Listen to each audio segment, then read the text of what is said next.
Hola, bueno, buenos días a todos. Bueno, un gusto poder dar esta charla y espero que podamos tener un seminario lindo. Lo primero que le tengo que decir que cuento con que todos hayan visto la guía. Dimos una primera charla con anatomía y fisiología para no tener que justamente hacer un up-to-date en este momento. Había unos videos con los diferentes tipos de hipoacusia, conductiva, neurosensorial, que también quería que lo vean para no tener que repetir y ir directamente a los casos clínicos y poder aprovechar, digamos, al máximo el poder interaccionar.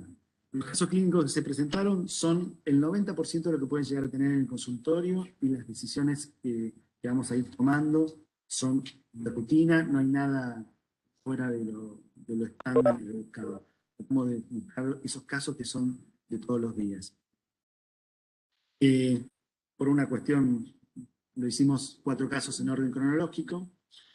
La hipoacusia es una misma enfermedad, pero tiene un impacto muy diferente en los diferentes grupos etarios.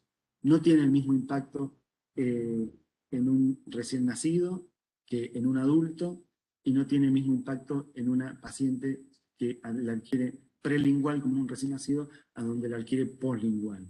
Entonces, por eso que esos casos van a tener una forma de ver y de encarar el paciente diferente. En uno nos habla el paciente, en otros nos habla la madre y los hechos.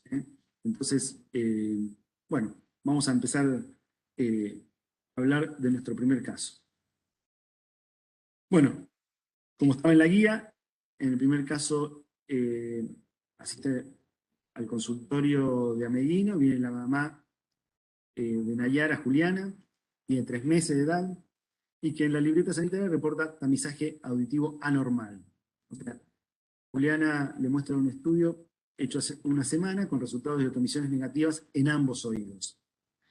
Ella no entiende y te pregunta a vos que le expliques y que des tu opinión. ¿Qué hacemos a continuación y qué datos es importante conocer? Yo le digo, vamos a presentarlo a los chicos que están acá en la sala y los que están virtual. ¿Qué preguntarían o cómo encaran eso? Porque ella viene con automisiones negativas. Y este es Nayara. ¿Qué hacemos? ¿La repitió la automisión o no? Porque viste que lo haces al principio de tamizaje y después lo tenés que repetir, se te da normal. Por eso, la hizo, por eso tiene 3 meses. La hizo al mes, le salió mal, y después a los 3 meses, y le salió mal. Hoy tenemos un resultado confirmado. Y anamnesis, saber si fue una bebé pretérmino, de término, si tuvo alguna complicación en el embarazo. Infecciones. Muy bien. Serologías, cómo le salieron. Muy bien.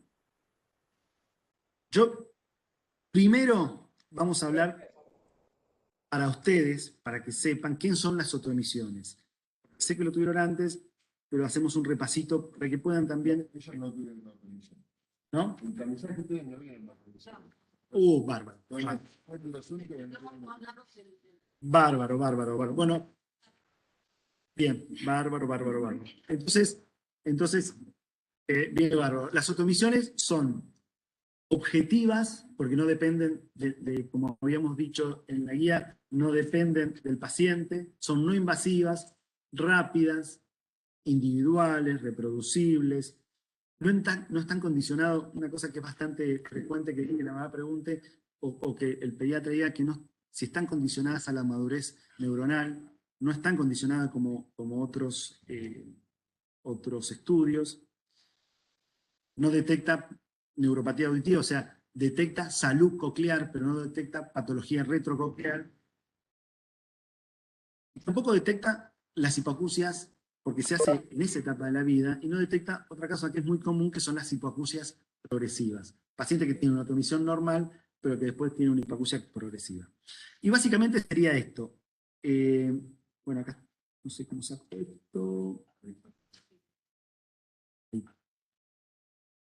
Pero básicamente es un transductor que se mete en el conducto auditivo externo, que emite, hay varios tipos, son las espontáneas, en donde reciben la información de la cóclea, o las productos de distorsión, en donde se manda un estímulo al oído, y ese estímulo desencadena un ruido en la cóclea que es percibido por el transductor. Es muy simple, tarda 3 minutos y no tiene mayores dificultades.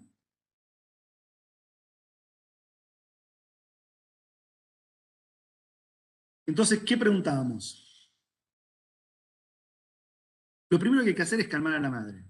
La madre viene con 2 estudios negativos, viene ansiosa, viene a buscar una respuesta importante en nosotros, y la verdad que muchas de las otomisiones pueden ser negativas aún reiteradas por causas que nosotros podemos hacer el diagnóstico. Pone cera, puede ser que cuando nosotros vamos a hacer el examen físico, como decíamos recién, nos encontremos con un tapón oclusivo y las otomisiones pueden fallar por eso. Resto de líquido amniótico, a veces por ley suelen hacerse en internación a las primeras 24 o 48 horas, y suele haber resto de líquido amniótico, resto de cerumen que dan un resultado negativo. O también, cuando se hace en forma diferida, por ejemplo, a los 3 o 4 meses, puede haber algún cuadro de disfunción tubárica producto de un resfrío o una congestión nasal. Entonces, esos son parámetros que nosotros tenemos que poner, porque tenemos que ponernos en ese consultorio en donde la mamá viene preocupada. También. Ahí nosotros le preguntamos, ¿cómo responde a estímulos fuertes? Si tuvo la oportunidad de aplaudir cerca de él, si hubo un ruido y no tuvo ningún tipo de reacción. Y después le preguntamos a la mamá, ¿vos pensás que escucha? La importancia que tiene este relato, en donde la madre nos empieza a dar ejemplos de situaciones, nos empieza a orientar si es algo que es una hipoacusia leve, por ejemplo, como un tapón de cera, o es una hipoacusia importante, en donde tenemos que poner un poco más de atención. Eso es parte del objetivo, que es la atención primaria. ¿Qué se le ocurre que vamos a hacer al examen físico, entonces? Sí. Los chicos que están acá ya saben hacer otoscopía, les cuento. Vamos a hacer examen del pabellón. Recién decíamos que podría haber alteraciones del conducto auditivo externo, estenosis del conducto auditivo externo, alteraciones en la... Recordemos que es un recién nacido, que puede haber alteraciones de digenesias. Entonces, examen del pabellón y examen de que hay un conducto auditivo externo, que no hay una atresia. Si no hay una atresia, podemos entrar con el otoscopio y hacer una otoscopía, que nos va a permitir ver eso. Lo que hablamos recién, el tímpano, la estructura, el hecho de poder ver el tímpano y no tener ningún obstáculo, nos hace pensar que podríamos hacer una otomisión sin problema. ¿Alguien preguntó algo? No. Prueba de sonidos fuertes, si desencadenan el reflejo palpebral o el sobresalto. Eso es un dato importante a la hora de ver también la gravedad del problema. Y estas son, no sé quién había dicho, la búsqueda de los factores de riesgo. La hiperbilirrubinemia grave afecta los bulbos a nivel central y puede producir una patología retrococlear. Entonces, tener en cuenta que esa puede ser la causa. Lo interesante de esto es que la hiperbilirrubinemia grave que produce hipoacusia da una otomisión normal, porque la patología, acordémonos que detecta patología coclear, no retrococlear, no auditiva ni a nivel de los centros corticales. Lo mismo pasa con la hipoxia. Ya la ventilación mecánica y ototóxicos no, porque afectan a la cóclea. ¿Se acuerdan que los aminoglucósidos tienen una afectación a la cóclea? E incluso ahora se está haciendo exámenes genéticos de pacientes que son susceptibles de ser afectados por los ototóxicos. De hecho, en Buenos Aires se hace una prueba cuando no hay otro remedio de ese gen con un poquito de gentamicina los pacientes pierden la audición. Bueno, meningitis bacteriana suele afectar a la cóclea y generar daño en la rampa vestibular. Y también estigmas asociados a otras patologías que vendrían a ser pacientes sindrómicos. Y bueno, lo otro, malformaciones craneofaciales. En este caso nosotros, Nayara es un paciente sin nada de eso. No tiene ninguno de estos factores de riesgo. Averiguamos sobre la historia familiar. Vos, si querés decir algo, Sabrina.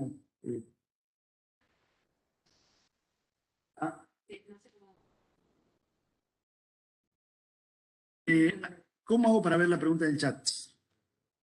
Se me fue.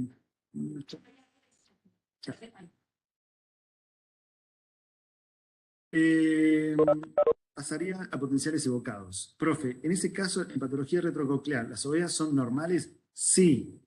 Sí, lo acabo de responder. Empezamos a ver historia familiar. Hay el 50% de los pacientes con hipoacusia, nacidos con hipoacusia, el 20% son hereditarias, que tienen antecedentes o que tienen una genética positiva. Peso menos de 1,5 kilos, infecciones uteroterinas, la rubiola, muy importante, la sífilis está apareciendo ahora, y hay que darle importancia, y la frutilla de la torta, y que está produciendo cada vez más hipoacusia neurosensorial intrauterina, es el citomegalovirus. Mucho, especial importancia eso, y porque realmente es una patología que estamos viendo cada vez más frecuente y cada vez le tenemos que dar más importancia. Tanto en algunos países se está evaluando hacer screening, digamos, en el embarazo, en la embarazada y en el chiquito cuando nace. Seguimos.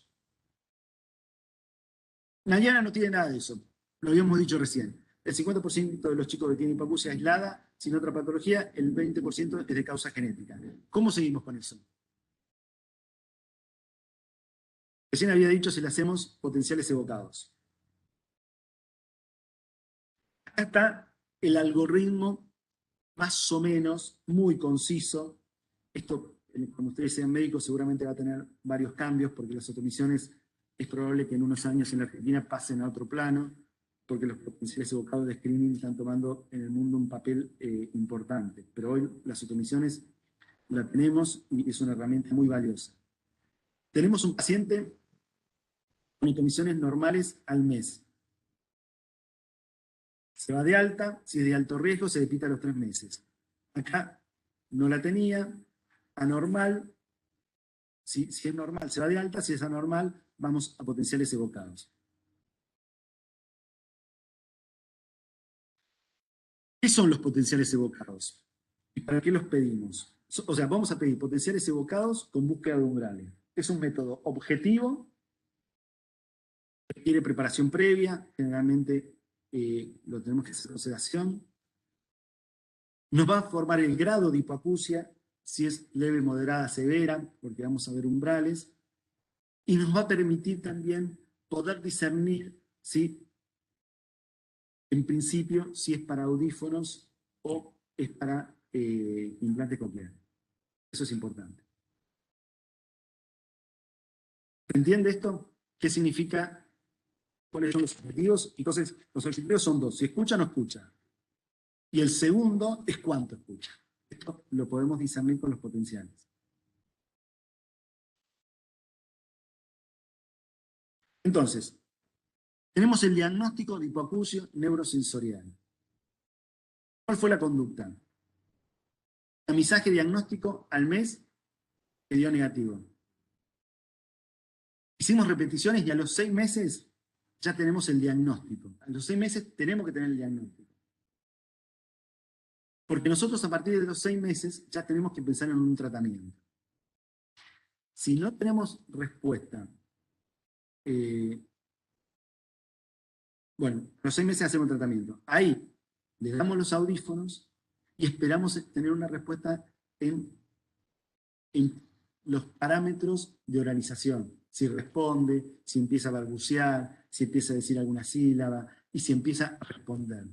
Si con los audífonos andamos bárbaros, la idea es controlarlo. Si con los audífonos no responde ni empieza a adquirir las habilidades del habla, tenemos que pasar al implante coclear.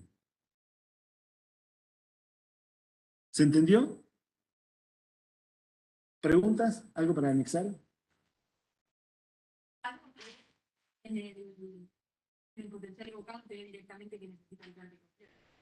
Siempre se usa el audífono. Por ley tenemos que usar audífono y evaluar respuesta. Por eso nosotros tenemos que hacer el diagnóstico definitivo, lo tenemos que hacer a los 6 meses y tenemos que, si tenemos hipoacusia neurosensorial, usar audífonos de los 6 meses al año, porque nosotros no podemos, excepto cosas puntuales, por ejemplo una meningitis bacteriana, no podemos hacer un implante antes del año. La meningitis bacteriana es tal vez el caso de urgencia porque se osifica la cóclea y no nos permite hacer la cirugía. El implante coclear, como lo mostramos recién, es un dispositivo que va, y como lo habíamos puesto en la guía, es un dispositivo que va adentro de la cóclea y que va estimulando las frecuencias graves en la rampa basal de la cóclea, o sea, en la primera parte, perdón, las frecuencias agudas en la primera parte de la cóclea y las frecuencias graves en la parte del centro del caracol.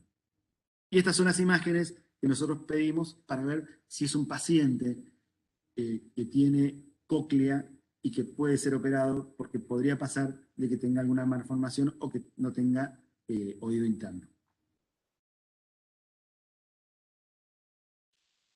El implante coclear es un bypass entre las estructuras sensoriales dañadas y la pérdida de oído interno para estimular las terminaciones del nervio auditivo. Hace que la cóclea, que es el mecanismo que convierte la energía mecánica en eléctrica, estimular la eléctrica directamente, y cada electrodo que tiene el implante se adecúa a la zona de la cóclea estimular y es la frecuencia que va a estar representada en el sistema nervioso central, como habíamos visto en la guía, cuál es la representación esquemática, o en la guía o en la clase, cuál es la representación esquemática de la corteza auditiva a nivel cortical. Bien, ¿preguntas?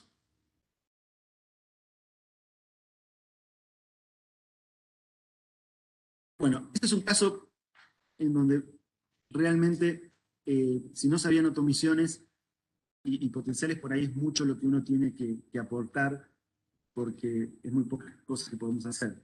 Entonces, pero en este caso, que es un chiquito de 4 años, espero que tengamos más interacción entre nosotros. ¿Quién se anima?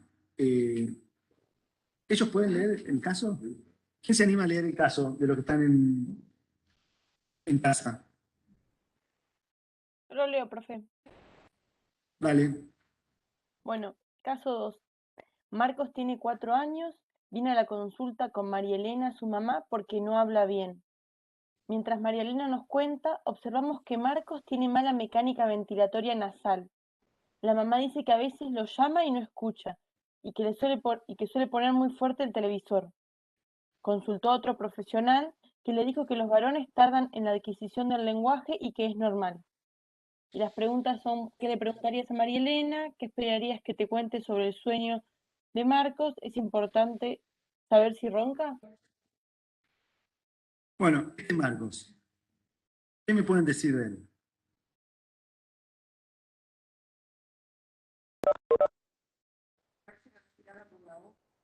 Bien. Respira por la boca. Es un respirador bucal. Sí. Preguntarle desde hace cuánto o sea, que ella ve esto, que no habla bien. Él tiene 4 años. ¿Hace cuánto notó? Bien. Ella dice que él era normal, hablaba bárbaro y que después empezó, no hablaba bárbaro, sino que escuchaba bien y que después, en el transcurso del tiempo, empezó a notar que no escuchaba bien. A verlo mejor. Que no escuchaba bien y que ponía la tele muy fuerte y que... Vamos a poner la diapositiva que sigue. La anamnesis. Respira por la boca o por nariz. Respira por la boca. Y su imagen corporal y facial es de un respirador bucal. Le vamos a preguntar cómo duerme.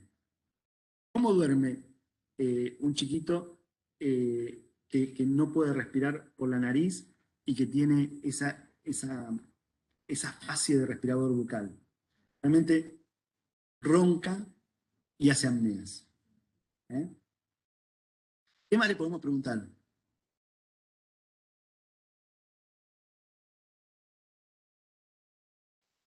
Y antecedentes patológicos, si tuvo alguna dificultad, si se trató, si tuvo alguna infección. Suele tener otitis y le duelen los oídos. Pero la verdad que consulté muy pocas veces porque le da un ibuprofeno y se le pasa.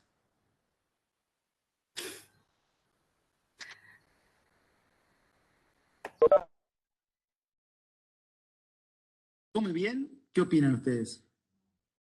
¿Por qué?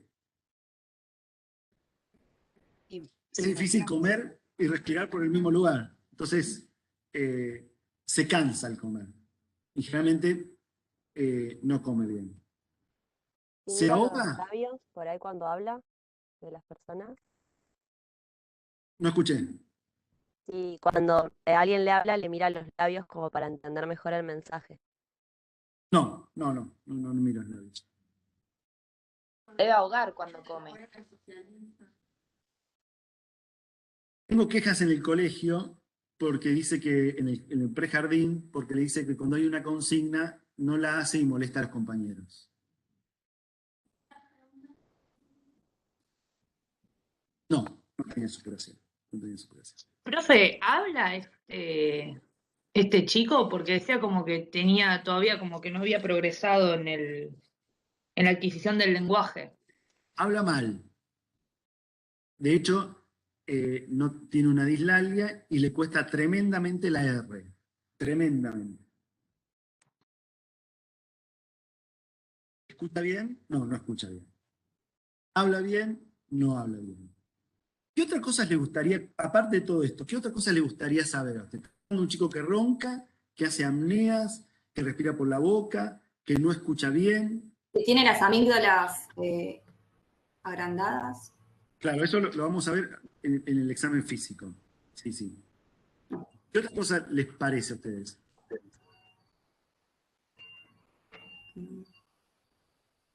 María Elena nos cuenta, cuando nosotros, ¿qué otra cosa les gustaría comentarme? Le pregunto yo, ella nos dice, y ahora que me preguntan, no habla bien para su edad, en el jardín, bueno, lo que le decía recién, molesta a los chicos, no pronuncia bien y suele tener nicturia. ¿Tiene algo que ver con esto? ¿Ustedes qué opinan? Se suele hacer pis de noche. Antes lo hacía más frecuentemente, ahora no tanto. ¿Tiene algo que ver con esto? Y el que dice que sí, va a tener que decir por qué.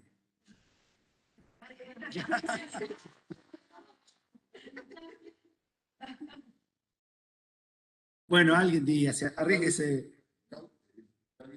Causa de enuresis.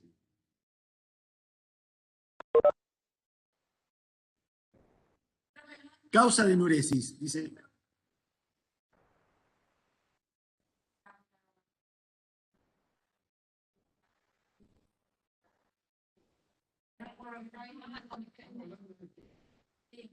Este no tiene. No comprende. No habla, o sea, no habla bien. ¿Por qué no habla bien? No, pero aparte ya sacamos esa. Ya sacamos. La foto que te puso de la cara al principio, ¿qué fue lo primero que viste?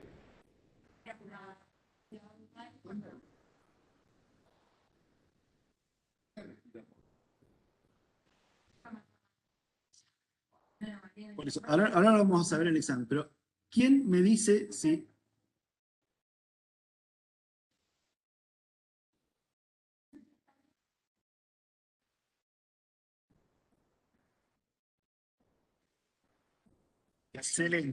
Excelente. Bueno, en el chat acaban de poner de que es probable que tenga que ver el que se hace pis de noche por las apneas. Excelente. Es probable que él haga microdespectares y en esos microdespectares se hace pis. No. No. Esos microdespertares hacen pis. De hecho, al otro día o esa misma noche que se hace el tratamiento, no se hace más pis. ¿Eh?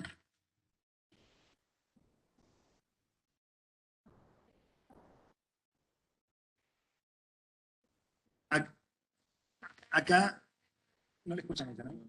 Acá, Sabrina, la doctora Álvarez, dice una cosa importante, que nosotros vamos a tener el cuaderno y mirar cómo le dieron las otras emisiones, porque nos va a dar una pauta también de cómo, de la evolución que tuvo. Y también en algunos jardines o prejardines nos piden como control un examen audiométrico, que a veces a los 4 años cuesta hacérselo porque no hay una buena colaboración, pero que nos daría un parámetro de cómo está su audición o sobre todo su aparato de conducción. Bueno, bárbaro. Entonces, quedamos que tiene que interrogar sobre si hace pis de noche para ver si esa apnea es importante y produce microdespertares. Entonces, le hacemos el examen y tenemos este oído.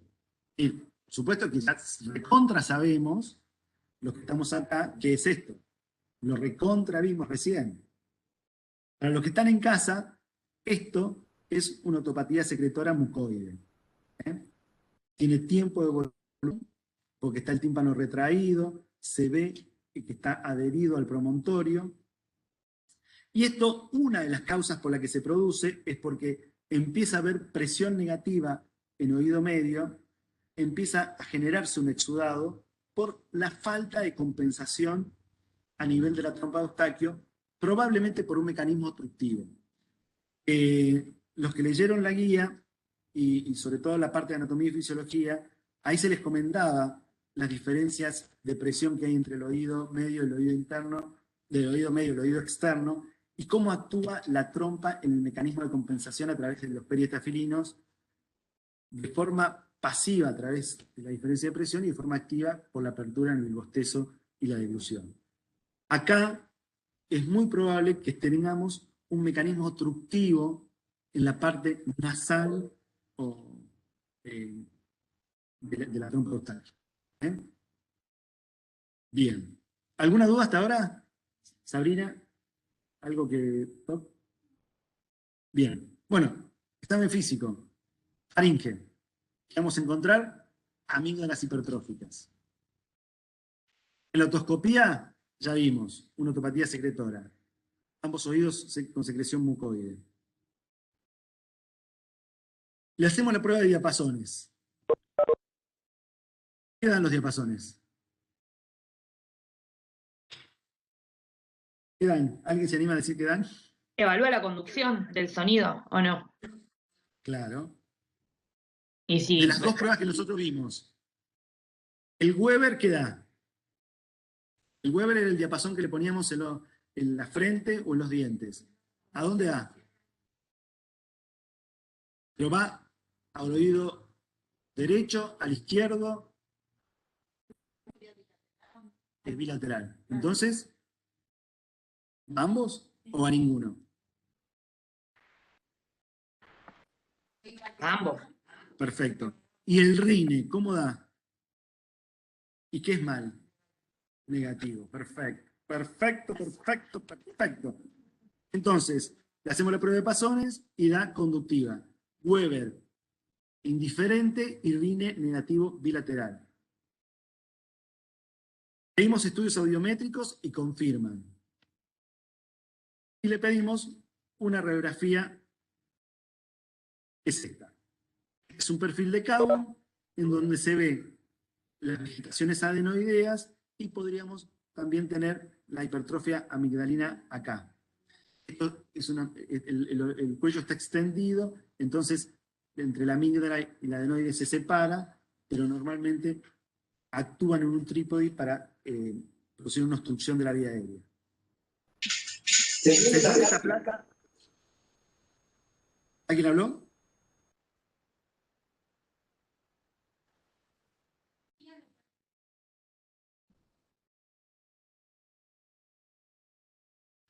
Sí, esta radiografía se solicita perfil de Kabum para adenoides, pero perfil de Kabum. Es importante hacer el diagnóstico presuntivo porque puede pasar que en algunos lugares, ahora con el software es más difícil, pero que salgan como muy penetradas y uno no puede identificar bien la vía aérea. Entonces, hoy con los software que están en la actualidad, vos podés ponerle, modificar la imagen y hacerle ventanas, pero antes a veces te venían radiografías muy penetradas y no era fácil hacer el diagnóstico. Bueno, entonces, ¿qué hacemos con este chico? No escucha, no respira.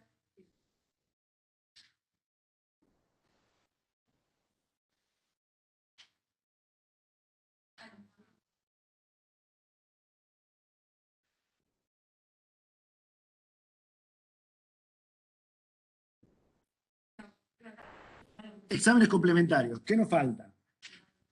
Audiometría. Vimos las diferentes audiometrías.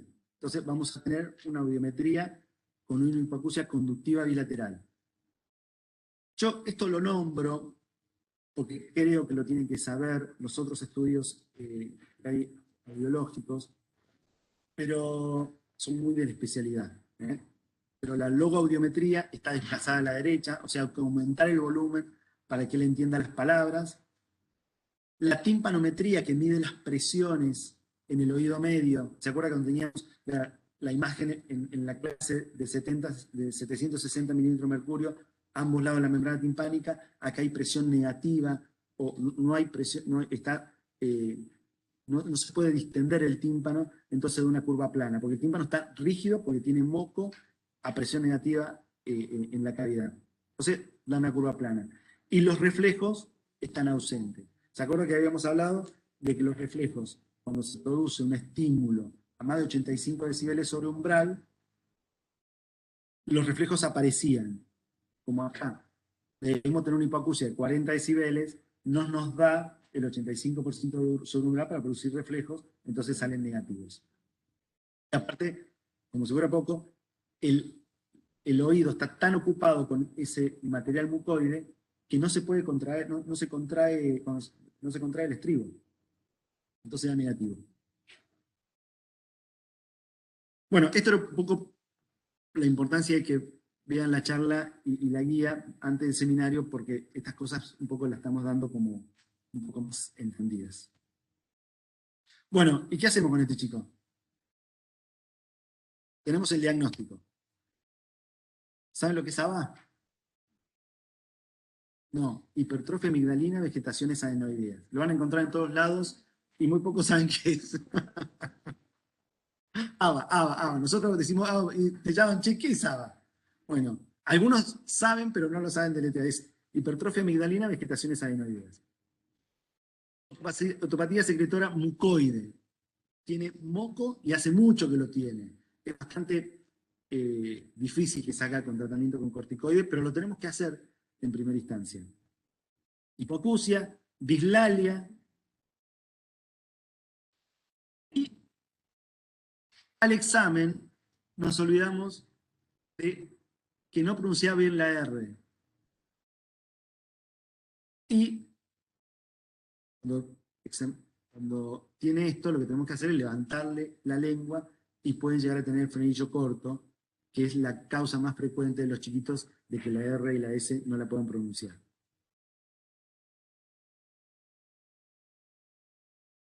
Bueno, vamos al tratamiento. Hacemos corticoides, que en estos casos, cuando existe una causa obstructiva, como son las amígdalas y las adenoides, su efectividad suele ser muy poco tiempo, y lo que se plantea es el tratamiento quirúrgico con adenoamigdalectomía más colocación de diábolos. El diábolo lo que va a hacer es ecualizar la presión en el oído medio y permitir que el sonido pase sin el componente del moco. La sección del frenillo lingual, y los chiquitos que no pueden adquirir todos los parámetros orales, normalmente a esa edad pueden necesitar un refuerzo con la fonoaudióloga. ¿Preguntas? Pregunta de los chicos en casa. Profe, después de todas esas operaciones, o sea, de la amigdalectomía, el paciente como que revierte todo lo que es la dislalia, la pérdida auditiva, o sigue quedando con algún grado de hipoacusia. Mira, yo te lo voy a contestar como si fuera una madre que me quedó grabado. Doctor, no sé qué le hizo a mi hijo, pero parece que le hubieran cargado inteligencia. Está más activo, pero más colaborador. En el colegio no tiene problemas. No tengo más quejas de que molesta a los chicos. Está mucho más atento y ordenado con su entorno y habla fantástico.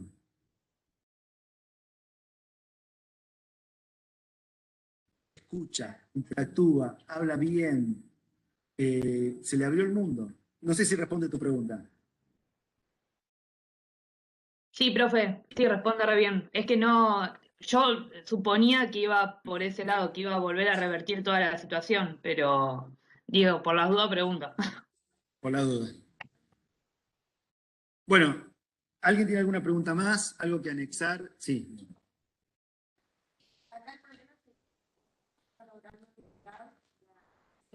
Sí. Va a lograr hacer eso. El moco, ¿tiene alguna relación con esto de la presión? Toda. Porque, digamos, ese moco, explícalo. Vení acá. Vení acá. Pero,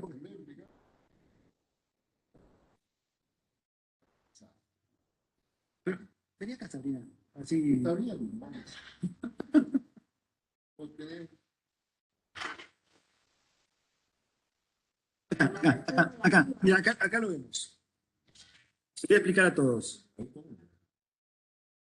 Nosotros tenemos... Sí. Bueno, nosotros tenemos... La lapicera esa. Se me va a caer todo. Nosotros tenemos el conducto auditivo externo, la aurícula, conducto auditivo externo, el tímpano. Nosotros habíamos visto en la clase que la presión a ambos lados de la membrana timpánica, a la altura del nivel del mar, era de 760 milímetros de mercurio. Por una ley física, el sonido no tiene que cambiar de masa, de pasar de un medio a otro, porque pierde efectividad. De hecho, ahí hablamos cuando cambia de aire a líquido, los mecanismos de compensación que hay.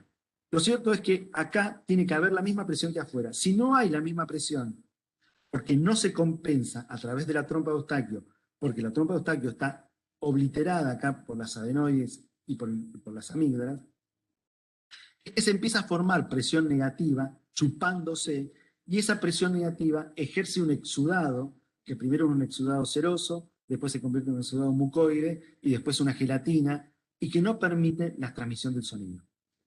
Entonces, nosotros, al revertir la causa que lo produce, que es el mecanismo obstructivo a nivel rinofaringio, y poner el diablo para que los procesos inflamatorios de la mucosa del oído medio vuelvan a su normalidad, le estamos dando una audición.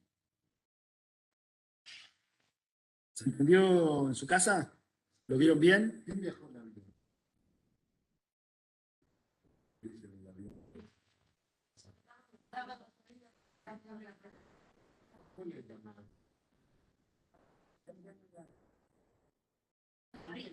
Entonces, como aumenta afuera, por el externo, ¿qué pasa? Aumenta la presión y es el tímpano para adentro. ¿Y qué hace para que lo... ¿Cómo? Y más rápido, o empezar. Y si no, ¿qué hago fuerza? Es exactamente lo mismo. Necesitas la misma presión efectivamente, la misma presión de un lado y del otro del parche. De un lado y del otro. Si está muy tenso, no vibra, y si no vibra, no transmite. Sí, no, eso sí lo entendía, no terminaba de entender el tema de ¿Por qué no se escucha? Ah, perdón. Perdón. No, pero lo del oído, lo del avión, no, acá Gabriel explicaba lo del avión, que los que vieron la charla, yo lo di como un ejemplo, que es el cambio drástico de presión por la presurización de la cabina en el avión, genera que traguemos constantemente, y bueno, y que traguemos, que bostecemos, o hagamos maniobra de Valsalva, que eso generaría la compensación de la presión cuando cambia afuera. Y hay dos circunstancias que cambia afuera, o tres. Una es en el avión, otra es cuando nos sumergimos, que necesitamos compensar, y otra cuando subimos a alguna montaña o algo que también necesitamos compensar. Si no, esas son compensaciones externas o variables de la presión externa. Nosotros acá tenemos un problema de compensación a nivel del oído medio con los mecanismos de compensación nuestros, fisiológicos, que están obstruidos. ¿Alguna pregunta que haya en la casa sobre los casos, sobre este caso? Yo tengo una consulta. ¿Cómo? Tengo una consulta. Lo que quería saber era si sí o Acércate sí... más al micrófono, por favor. Hola, ¿se escucha? ¿Sí? Dale. No, quería saber en realidad si había que, o sea, esperar a que llegue el paciente a estar con este cuadro complejo, o sea, que le genera el tema de la dislalia y demás, para poder tratarlo, o se puede hacer, o existe algún tipo de prevención que se pueda hacer antes. Yo entiendo que sí o sí la resolución es quirúrgica. El tema es que se puede evitar todo el daño que le genera, por ejemplo, el chico con respecto a su aprendizaje del habla, o sí hay que esperar, se da cuenta cuando ya está muy progresado. No, bárbara la pregunta, bárbara. La verdad que yo trato de poner cosas típicas, pacientes extremos, exagerando un poco la situación, pero tienen muchos casos en el medio, y que si bien yo en este pongo que tiene tratamiento quirúrgico, porque las adenoides son terribles, las pínculas son impresionantes, pero existen la mayoría de pacientes que no tienen esto y con el tratamiento con aerosoles o corticoides evolucionan bien sin el tratamiento quirúrgico.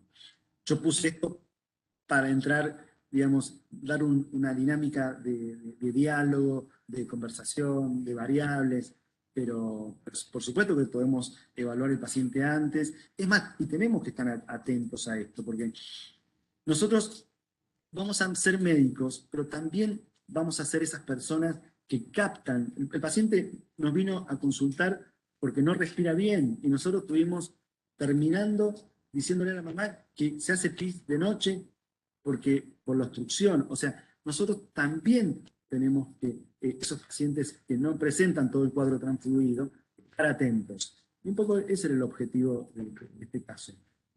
Mostrar todos los signos y síntomas para que justamente ustedes puedan detectar casos de forma más temprana también. Satina debería haber estado el pediatra, ¿no? Para respirar bien, Bueno. Yo quería hacer una pregunta.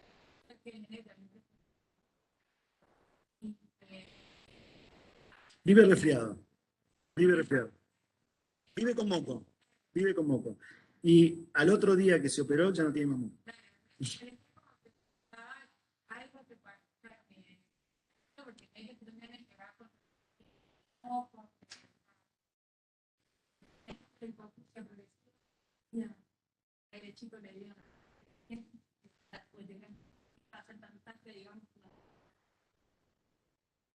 Sí, desde el punto de vista teórico y práctico, sí.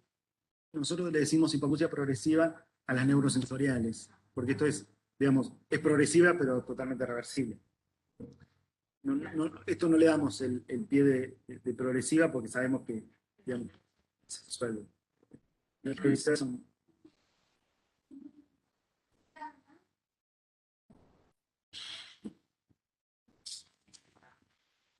Un dato nomás, si el paciente tiene un trastorno del habla, siempre estudiarlo y evaluar su audición.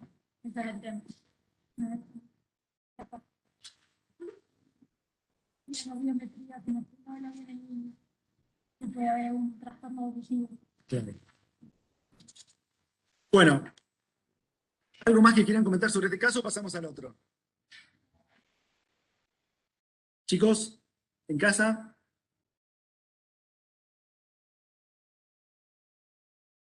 ¿Pasamos al Creo otro? que todo bien, seguimos. Va, no sé si alguno tiene otra pregunta, pero.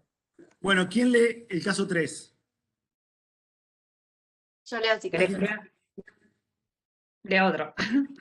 No, como quieran. No, por ¿Leer? supuesto no el mismo que leyó antes, ¿no? Otro. Bueno, caso clínico 3. Tomás tiene 16 años y usa audífonos desde los 3 años en forma bilateral. Emilia, su mamá, notó que no escucha como antes. Está más disperso y empezó a hablar con voz nasalizada. La situación angustió más a Emilia que a Tomás, que acostumbrado a su condición, intenta con varios recursos mantener una vida sin mayor alteraciones. Sin embargo, la pandemia lo dejó inesperadamente más aislado que nunca porque encontró un recurso valioso en la lectura labial, pero hoy, con los barbijos, se le complican las cosas. Bueno, esto es un caso, bueno, todos los casos estos son sacados de consultorios, algunos exagerados un poquito, otros, como Tomás, es un caso real, es un paciente que es un experto, con 5 cruces y fosforescente. ¿Eh? ¿Cómo? No te entendí. Bueno, y es un experto en audífonos, usa audífonos de los 3 años, habla bien o habló bien, sabe perfectamente cuáles son las ganancias de los audífonos. Cuando vino a la consulta, él ya había consultado a quien le vendió los audífonos, probaron audífonos de mayor potencia, le pusieron los audífonos de mayor potencia y él no pudo mejorar en sus habilidades del habla ni en su escucha. ¿Qué le vamos a preguntar a Tomás? Él ya es un tipo que responde, tiene 16 años, hace surf, está muy conectado con sus amigos, es muy social.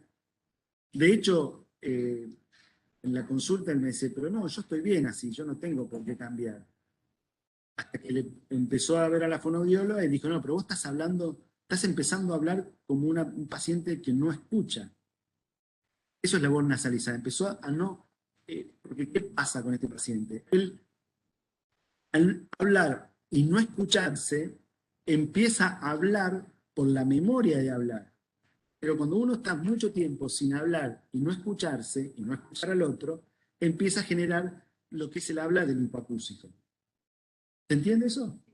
Entonces, nosotros, un chico que aprendió a hablar perfecto, que está hablando perfecto, le quitas la audición conductiva y le quitas la audición neurosensorial, no escucha a los demás y no se escucha a él y no puede mejorar sus habilidades del habla. Entonces, hoy a Tomás hubo que hacerle entender que estaba perdiendo sus habilidades. Y de hecho, era el único problema que tenía, porque él socialmente, con la lectura labial y todo, se manejaba fantástico, porque a esta edad se adaptan fantásticamente. Este es un paciente real mío, que bueno, ya lo tratamos. ¿Qué le preguntarían ustedes?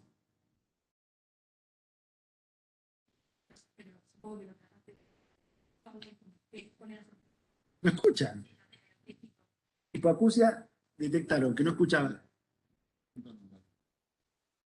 Acá nos preguntan por qué usa audífonos. ¿Qué patología tenía? Él, de los 3 años, detectaron que no escuchaba y tiene audífonos porque no escuchaba, pero no tiene diagnóstico. De hecho, la mayoría de las hipoacusias neurosensoriales cursan sin un diagnóstico efectivo. Y es solamente el 20% ahora se está diagnosticando en el mundo, ese 20% que pertenecen genéticas, pero digamos, las enfermedades genéticas hoy no está tan instaurado el screening de eso. Entonces, ¿de cuánto usa audífono? Habíamos dicho de los 3 años. Antecedentes familiares de hipoacusia no tiene, la verdad que se le preguntó de padres, abuelos, hermanos, tíos, y no presenta ningún caso, es un caso aislado.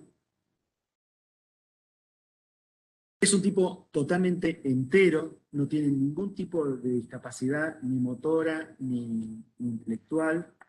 De hecho, va al colegio y en el colegio se desencadena bien, se sienta adelante porque le puede hacer lectura labial a la docente. Que yo no sé cómo hacía, pero el tipo iba al colegio y le iba bien.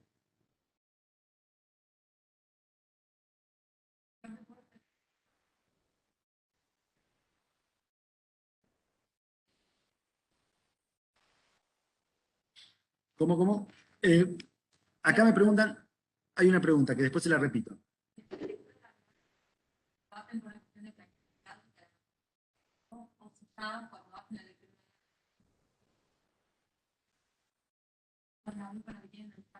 Claro. Bueno, acá me preguntan si hace la lectura labial porque él es práctico o usan la lectura labial porque no escucha con el audífono. La verdad que la practicidad de la lectura labial está discutida porque, digamos, no es tan práctico, pero cuando no hay un face-to-face, se está... y él, absolutamente, usaba lectura labial y gesticular y corporal porque los audífonos no le funcionaban. Le funcionaban un poquito que él con todo eso hacía un combo y la piloteaba. Gran capacidad intelectual, gran poder de adaptación y la piloteaba. Profe, también se le podría preguntar desde cuándo tuvo que empezar a desarrollar estas prácticas. Por ejemplo, o sea, ¿cuándo vio que empezó a escuchar menos? No, si vos le preguntás a Tomás, él dice, yo estoy bárbaro. Porque es un tipo adaptado y también este es el mensaje del seminario. Él se fue adaptando a su situación.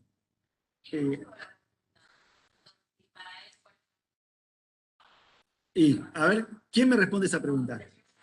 ¿Quién me responde esa pregunta? Me preguntan acá, ¿cómo llegó a la consulta? ¿Quién se anima a responder? Por la familia, Lo ¿no? trajo de las orejas. Traído por la claro. madre.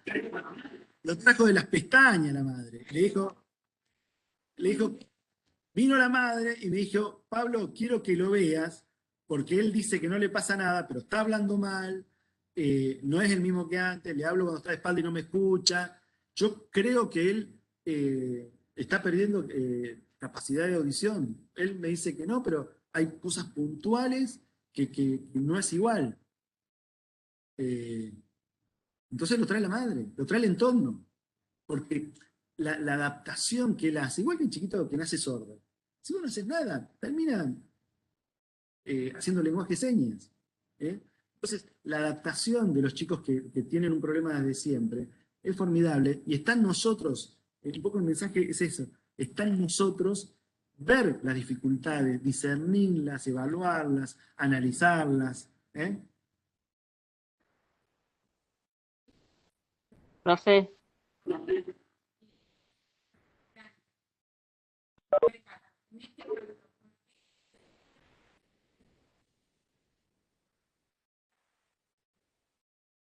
Bueno, acá me preguntan, ¿había una pregunta en la casa? No. sí, Acá me preguntan, en este caso el problema estaría en el oído medio, ¿verdad? no.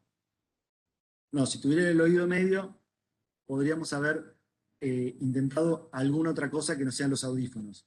Los audífonos, excepcionalmente, pueden estar indicados en patología de oído medio, por ejemplo, la otoesclerosis, pero generalmente están indicados para patología de oído interno. Acá, una de las chicas que está en la sala me preguntaba, ¿cómo es tu nombre?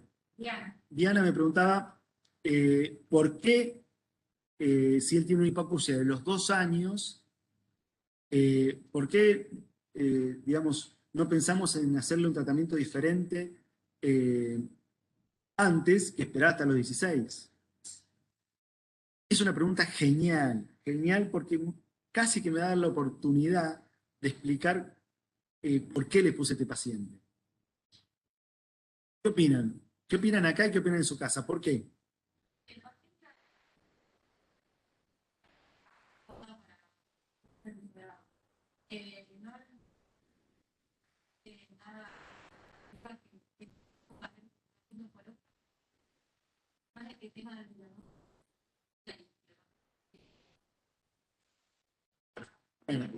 ¿Cómo es tu nombre? No, espera. ¿Cómo?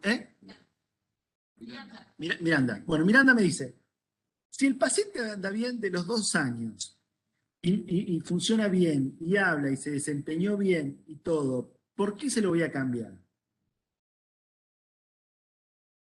Y yo opino. ¿Qué opina el resto? Primero. Después doy mi opinión. ¿Alguien?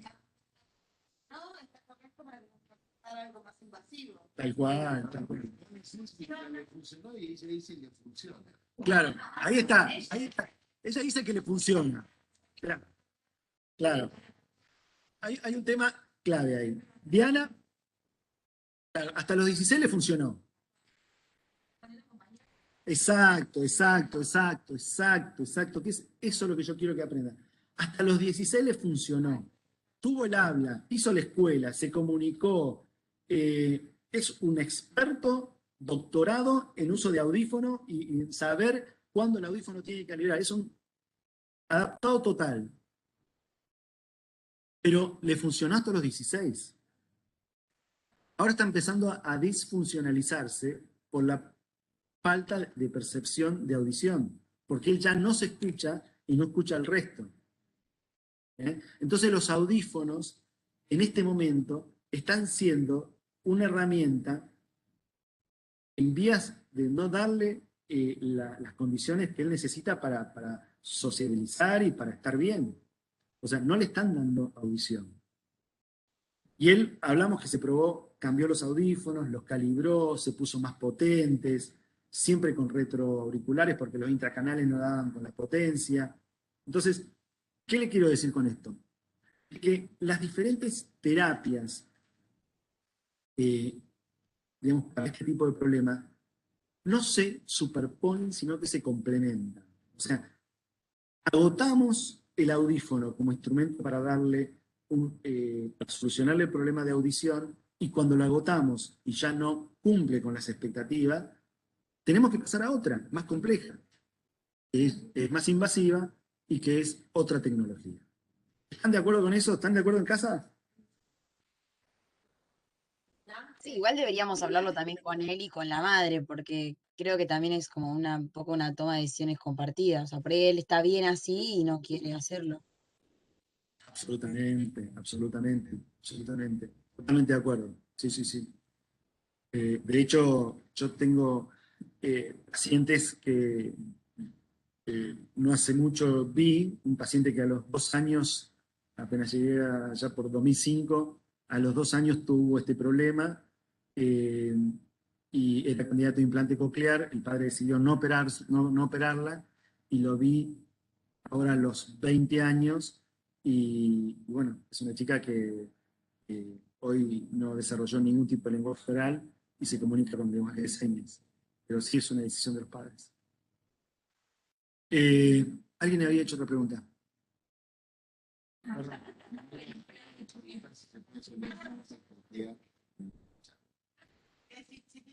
ya necesitan el implante coclear, puede ser que no escuche bien, que tengan que adicionar audífonos, o sea, que usted usar las cosas.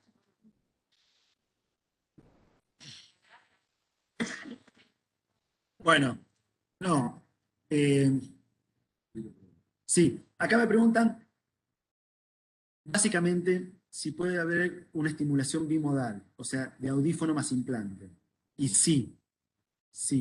Existe lo que es la estimulación bimodal de audífonos para las frecuencias graves e implante para las frecuencias agudas, pero me parece que vamos a ir muy fino, eso es muy terreno del otólogo y digamos, sí se puede, porque los agudos nos permiten el interpretar las palabras y el discernirlas en ambientes ruidosos.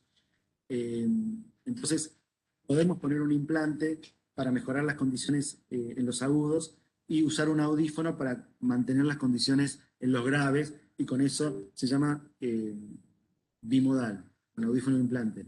Pero no es el objetivo por ahí de esto. El objetivo es digamos, para un paciente típico. Pero la pregunta es sí. Sí. Incluso es más, nosotros muchas veces tenemos hipoacusias progresivas que están progresando y le ponemos un implante de un lado y permanece con el audífono del otro. Porque nosotros lo que no queremos es que pase esto, que cuando hace la hipoacusia progresiva pierda capacidades, porque después cuesta recuperarlas. Entonces, cuando diagnosticamos una hipoacusia progresiva, que puede ser autoinmune, genética, solemos poner un implante de un lado y después cuando el otro oído se le cae, implantamos el otro. Bueno, entonces, pero un poco el concepto que no son patologías, no son terapias que se superponen, sino todo lo contrario, que son terapias complementarias. Complementarias porque son para diferentes tipos de pacientes y complementarias incluso en un mismo tipo de paciente en donde puede tener audífonos y implantes.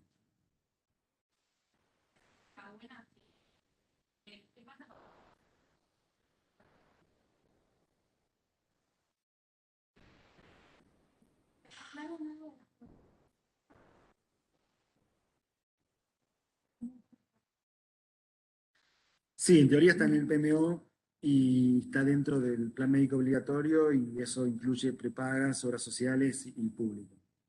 Sí. Debería. Sí, sí. Sí.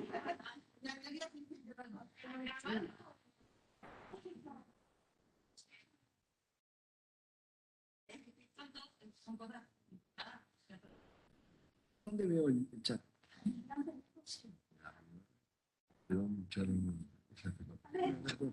Sí, sí. Bueno, sí. Sí, le digo a ella. Sandrina, ¿vos te ubicás el chat? Sí, porque sí. Si no, dale. Bueno, acá creo que leyeron todo esto.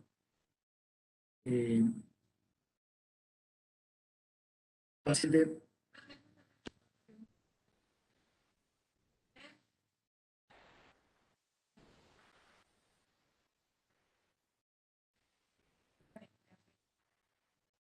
¿Que no hace siempre o solamente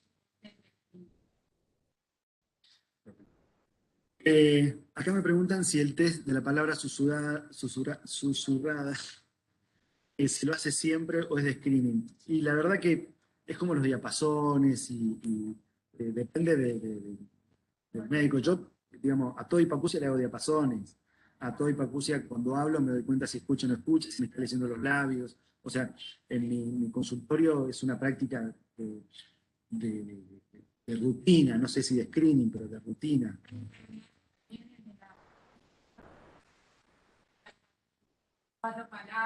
A mí no me hace falta porque interacciono con yo cuando viene la madre, le digo a la madre que se calle o que hable con él y empiezo a evaluar y ahí, digamos, no lo tomo como un parámetro fijo, sino que lo integro a la consulta. ¿Sí? Bueno, entonces, tenemos que ya no responde más y que tenemos que decidir una terapia y la terapia que nos queda hipoacusias neurosensoriales profundas que no responden a los audífonos, es el implante cochlear. La idea era contarles de que no son terapias que se superpongan, sino que son terapias que se suman y que son para diferentes pacientes. El paciente en donde funcione el audífono, se usa el audífono hasta donde funcione, en este caso fue hasta los 16, y a los 16 se tuvo que cambiar de tecnología para pasar a un implante. Antes de eso, se le probaron los mejores implantes, se le realizaron 3 de comprensión, se le pidió una tomografía para ver si hay alguna malformación congénita y las búsquedas de umbrales para saber si esa hipoacusia, en los potenciales evocados, para saber qué grado de hipoacusia tenía, de moderada, severa, profunda, severa o profunda. El examen físico lo mismo. La audiometría, lo mismo, lo que habíamos visto antes. Hipoacusia neurosensorial profunda a severa, mala respuesta ante la discriminación de la palabra, e involución progresiva de su capacidad de comunicación oral. Eso es lo que marcó la consulta y la consulta de la madre, porque el paciente, insisto, que se adapta y se adapta todo el tiempo. Fue la madre la que vio esos cambios y la que permitió que él venga.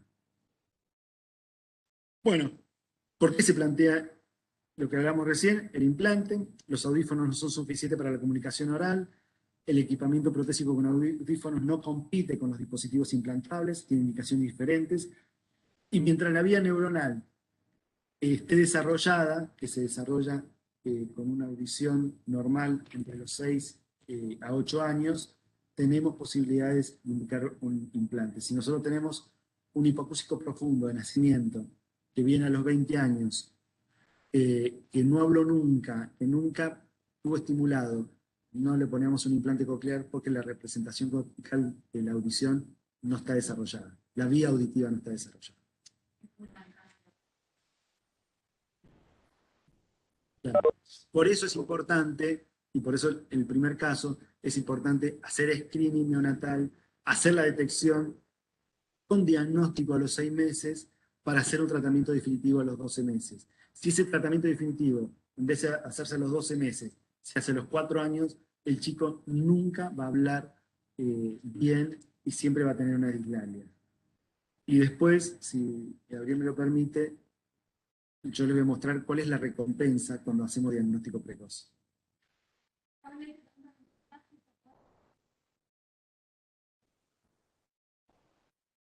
No sé, claro.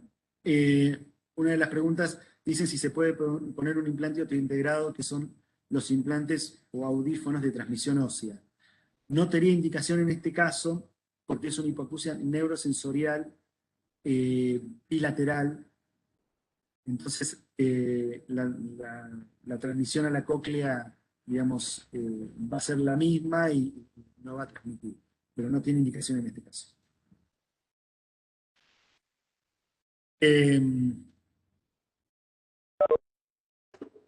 ¿Algo más sobre lo anterior que quieran decir, plantear? Está teniendo a los 20 años que no sabe desarrollar el lenguaje. La operás en este momento.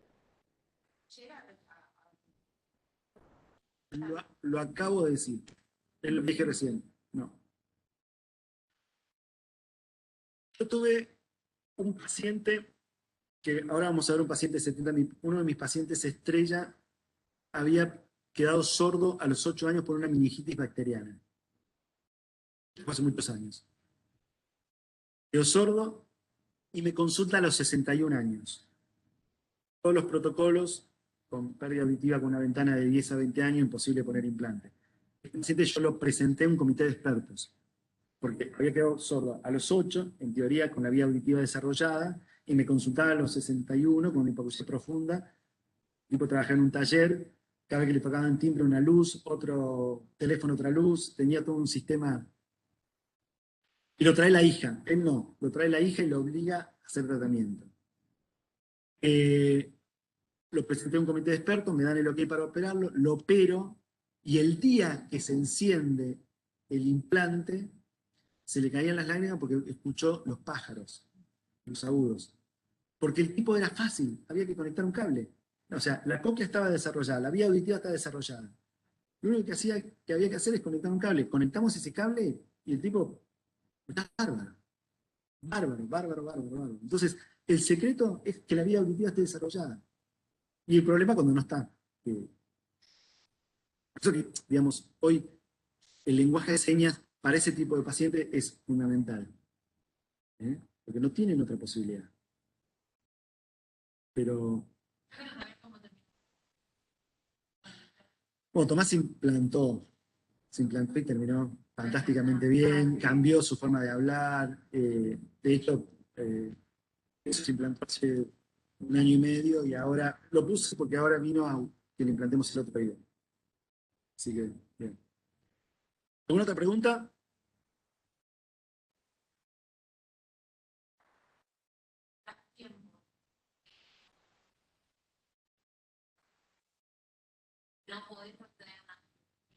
¿Simultánea?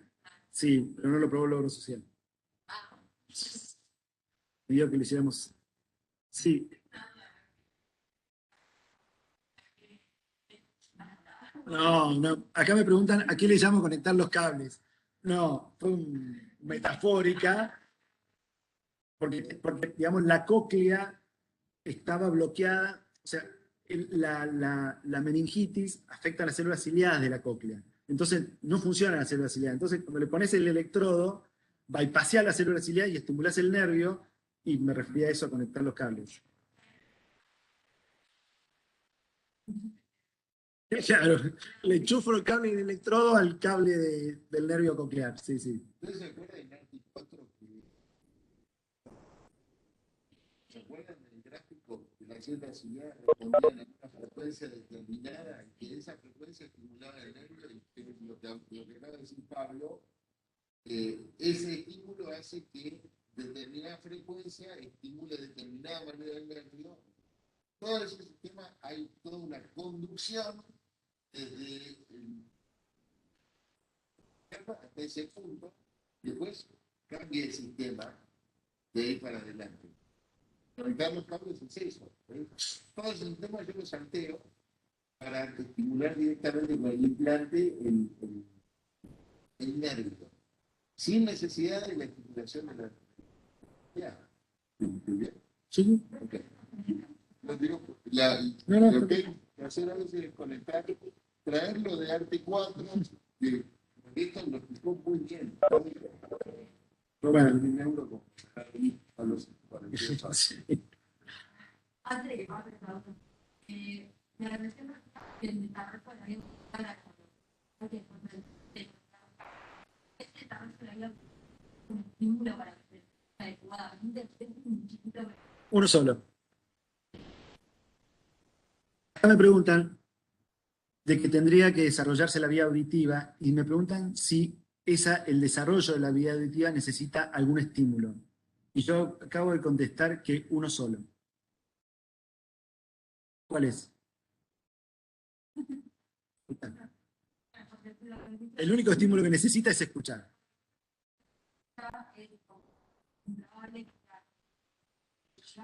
Mirá, bárbaro. Me diste pie para otra cosa, que lo expliqué y me diste pie fantástico. La corteza auditiva necesita, para desarrollarse en lo auditivo, la escucha.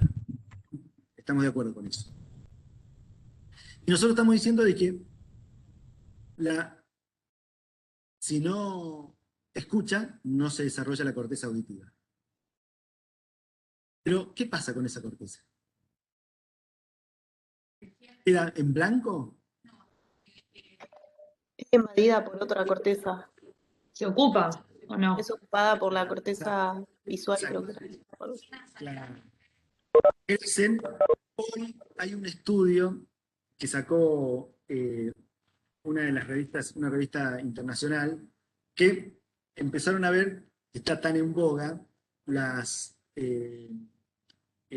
cámaras de seguridad. Y que las capacidades de los pacientes hipoacúsicos profundos que se manejan con lenguaje de señas para las cámaras de seguridad es muy superior a un estándar porque tienen una representación esquemática de la corteza visual muy superior. Y tienen la ventaja de hacer lectura labial, o sea que pueden llegar a un tipo saber qué dice cuando habla. Entonces, bueno, viene a esto. ¿Alguna pregunta de lo anterior o alguien se anima a leer el tercero y último paciente? Cuarto. Digo yo si querés, Pablo. Dale, ¿quién está ahí? Renzo, yo.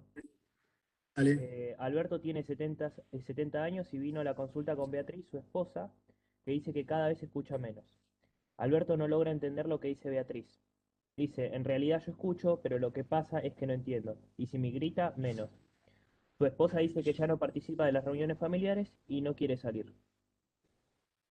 Bueno, ¿conocen a este paciente? En su casa, en su medio. Lo conocen, saben que es así. ¿Y es tal cual como lo relata o habría alguna otra cosa que agregarían o que sacarían en su casa? Yo agrego, para ver la tele se pueden hacer. A todo volumen. Claro, eso, el sonido del televisor es muy elevado, ¿Cómo? generalmente. ¿Cómo? Que el sonido del televisor es muy elevado, generalmente. Y cuando vos le preguntás, pero sí, lo pongo fuerte, pero no creas que escucho bien, ¿eh? Porque los vecinos se quejan, pero yo sigo teniendo problemas para escuchar. ¿Eh? Claro. Por eso, la clave de estos pacientes, por supuesto que no escuchan bien, pero vieron como cada uno de los grupos etarios tiene su característica. La característica del adulto es que el procesamiento de la palabra está un poco lento y a la pérdida de audición también está en la pérdida de la interpretación de la palabra. Entonces, no solamente le tenés que subir un poquito el volumen, sino lo peor que le puede pasar a Alberto, lo peor, y dice que la detesta, es hablar con la nuera, que habla rápido, rapidísimo y grita. Entonces, él en 2 segundos le dijo 80 palabras y no le entiende nada. Entonces, la detesta. ¿Qué prefiere él? Que le hablen despacio y un poquito más arriba, pero despacio. Y de frente. Y de frente, como dice la doctora Álvarez, de frente. ¿Están de acuerdo con eso? ¿Agregarían algo más?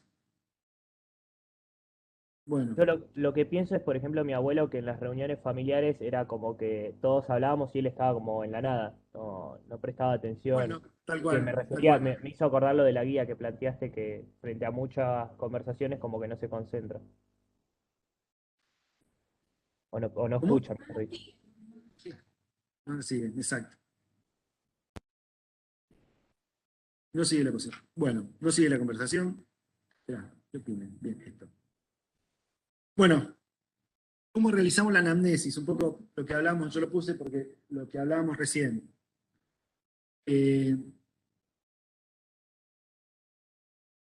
Pone la televisión fuerte, tenemos que repetirle las cosas, no quiere participar en reuniones, todo lo que nosotros hablamos recién y que todo el mundo conoce y tiene a alguien en su entorno. Pero tal vez lo que más preocupa y que nosotros tenemos que estar atentos, porque está muy de moda, en vez de echarle la culpa, por ejemplo, a sus capacidades de comunicación, darle una palmada en la espalda y decirle, ya estás cagada. Entonces, el hecho que se aísle y que se deprime un poco, el que esté más lento y que empieces a perder sus capacidades cognitivas, nos orienta no a enfocar la audición, sino a enfocar otras patologías en donde perdemos estas habilidades. Entonces, esto es un poco para decirle de que la audición es la causa número 1 tratable de pérdida de las capacidades cognitivas en el adulto. Entonces, no hay que darle una palmadita a la espalda, sino que hay que empezar a investigar cómo escucha, qué escucha, y probablemente le podamos resolver el problema. Pero tenemos una resistencia, porque él dice, esto es clásico. Le dijimos consultar al médico y no quiere, tienen miedo que le indique audífono y parecer más viejo. Esto es una lucha, porque cuando viene con cara de traste y con la esposa al lado. Y hay que remontar a un tipo de 70 años que viene con cara de traste obligado por la esposa. ¿No? Bueno, entonces, uno quiere ayudarlos, pero a veces se encuentra con determinadas... Bueno, examen físico. Mirá si tenía un tapón de cera y nosotros le queríamos dar audífono. Decir que acá tenemos expertos en otoscopía, porque acaban de hacer el práctico de otoscopía, son expertos. Entonces, vamos a descartar el tapón de cera. ¿Qué otra cosa vamos a descartar? Y acá no se las perdono. Acá, el que no dice qué otra cosa debemos descartar, anotámelo en la lista porque...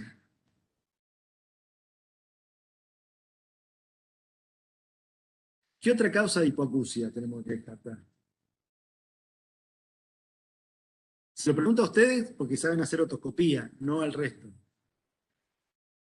Acá los chicos acaban de hacer un taller impresionante. Bueno, no importa. Bueno, la otra cosa que tenemos que descartar es no tener una otopatía secretora, que es frecuente en el adulto mayor, por la hipotonía muscular. Descartar una ortopatía secretora. Y por supuesto que vamos a realizar las pruebas de diapasones para no comernos una hipoacusia conductiva y saber que es una hipoacusia neurosensorial. Los exámenes complementarios que pedimos, audiometría, hipoacusia, nos da una hipoacusia neurosensorial moderada, la logoaudiometría con mala discriminación, y la selección de audífonos le da una respuesta subjetiva muy favorable, lo cual lo convence de que los audífonos pueden ser una opción para estar mejor y poder integrarse al entorno familiar. Concluyendo un poco, se decide equipar con audífonos en forma bilateral, mejora la discriminación de la palabra en ambientes ruidosos y permite una mejor localización del sonido. Vamos a aconsejarlo a eso, que tiene que ser un audífono cómodo, tiene que ser autoprogramables, que son los audífonos que sensan el lugar donde está y se autoprograman, eso para que sea más fácil su uso, porque si las personas grandes ponerle el botoncito o apretar el pipí para programarlo es un problema. Y tener en cuenta siempre de que el peor enemigo del audífono es el primer cajón de la mesa de luz. Lo que les pasa a veces es que por no dar billetera, terminan eligiendo un audífono más barato y a veces no es el audífono que se necesita. Entonces, eso hay que tenerlo en cuenta. Pacientes que consultan 10 veces, me pusieron este audífono, pero la verdad que me molesta, me produce ruido y no lo usan y piensan que todos los audífonos son así y en realidad lo que hay que tener es un audífono que se adecua a eso. Bueno, conclusión.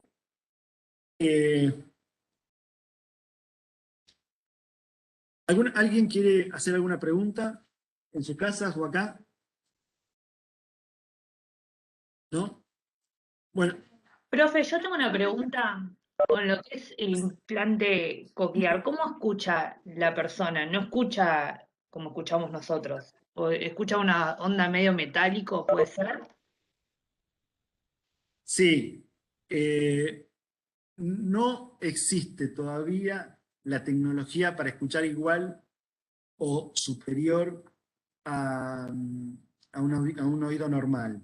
De hecho, se sabe que esta tecnología de implante coclear no va a llegar a generar esas condiciones, pero genera las condiciones para la adquisición del aula y la buena comunicación oral. Y sí, antes los pacientes decían que era metálico, hoy ya ha avanzado mucho la calibración y no se siente así. Me van a hacer otra pregunta en la sala. ¿Vida normal? Si es un chico, por ejemplo, de 3 años, ¿puede hacer vida normal? ¿Te puede meter Para atrás. Bueno, acá me preguntan si los chicos que tienen implante pueden hacer una vida normal, si pueden ducharse, si pueden ir a la pileta. Pueden hacer absolutamente todo. Todo. Vienen implementos para actividades acuáticas y la verdad que yo me pondría un implante para tirarme a la pileta, me lo saco y me tiro porque, digamos, el implante está dentro del cráneo y no tiene ninguna comunicación con el exterior, más que el procesador externo que se pega como un imán al procesador interno. Entonces se saca y se pone. Lo único riesgo, lo realmente importante que puede tener cuando tenemos un implante es alguna descarga eléctrica o que vayan a una cirugía y usemos un electrobisturí, que eso puede dañar el equipo por la conducción.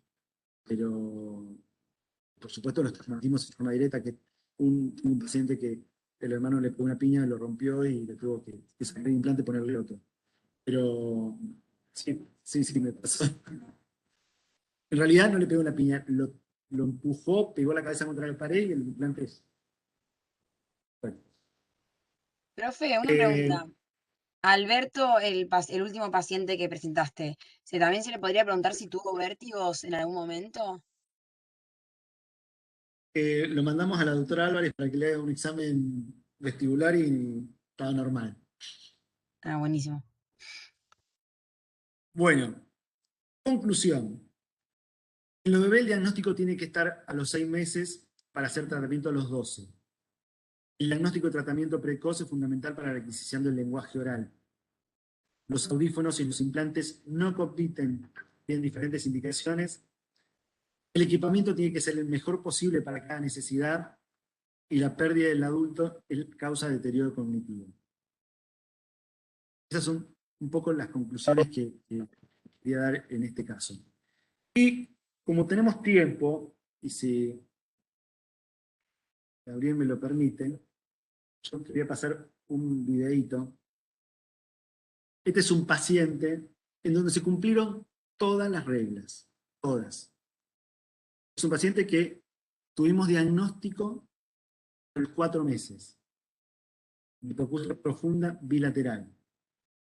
Hicimos los exámenes complementarios, hicimos todo, teníamos diagnóstico a los 4 meses. Se equipó con audífono de los 4 meses a los 12 meses.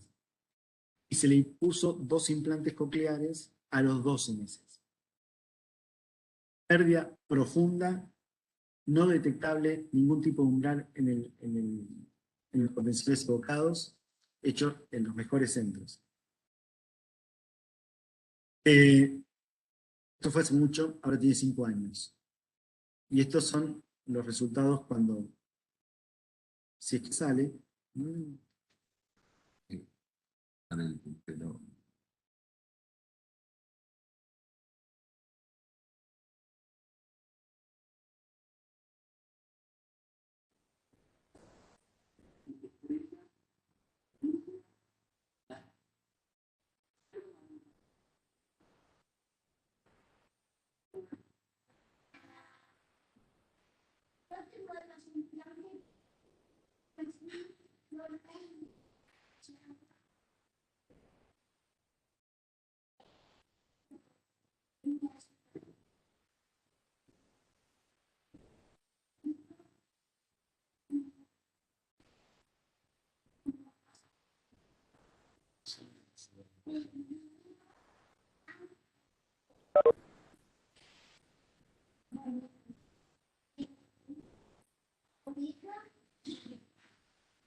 Se puede ver, ¿no?